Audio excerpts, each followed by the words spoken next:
So today's Noirvember film was one from Joseph H. Lewis. He's also done great films like Gun Crazy and The Big Combo, and an underrated one called My Name is Julia Ross that I highly recommend.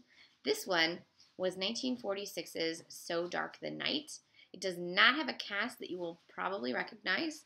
It stars Stephen Garay, Micheline Cherel, and Eugene Bourdon, and Anne Cody. It's set in France, hence all the French stars. And essentially, the plot is that a detective, played by Stephen Garay, is so stressed he's on the breaking point, so he takes a vacation out to the country. There, he meets the innkeeper, his wife, and his daughter, played by Micheline Cherel. They fall in love, even though the detective is like twice her age, and the woman is engaged to her childhood sweetheart. During the night of their engagement party, Nanette disappears, and the next day is found murdered. The following day, her ex-boyfriend, who everyone thought was the murderer, is also found murdered. Throughout the rest of the film, Detective Henri tries to discover who is the murderer. It has a twist. I did not actually see the twist coming, so that was good.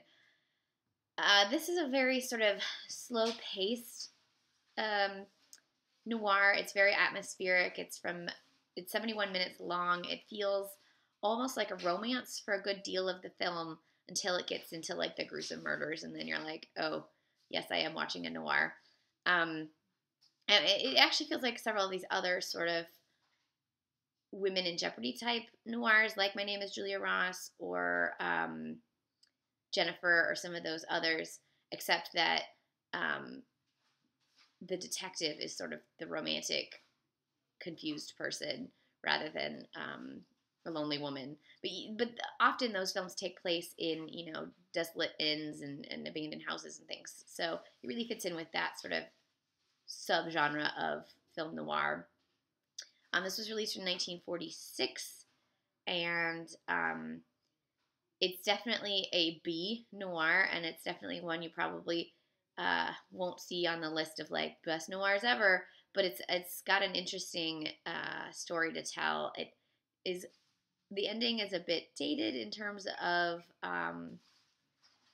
the way it deals with mental health, but it's definitely worth a watch, especially because it's not similar to the other Joseph H. Lewis's that I've seen, really. So it sort of shows the diverse strength of Lewis as a director. What else? Yeah, no, it's good. I enjoyed it. 1946 is So Dark the Night. If you look around, you can find a copy of it and watch it, and let me know what you think. And I hope you guys are having a good Noirvember. It's the second day. You've got 29 more films to watch. Unless you're doing like multiple. Several people yesterday watched like 4 films, and I was like, how do you have the time for that? I went to bed early. I'm tired all the time. This is 1946's So Dark the Night. Definitely check Noirvember on Twitter and Tumblr, and if you go to the Noirvember Facebook page, anytime there's an article or a blog post that someone's written, I put it on the Facebook page so you can read what other people are doing and just join in. And if you're in Atlanta, go to Videodrome. I curated a $2 rental shelf.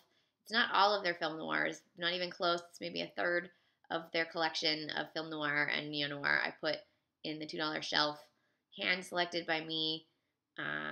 I recommend all but 4 of the films because 4 of them I actually had not seen, and they were a pick from Videodrome that they wanted to add, and I will probably have to rent them now so that I can check them out. But the rest of the films in there, there's about 26 of them that I handpicked that I enjoy, and you can rent them and tell me if you liked them. And happy Noirvember.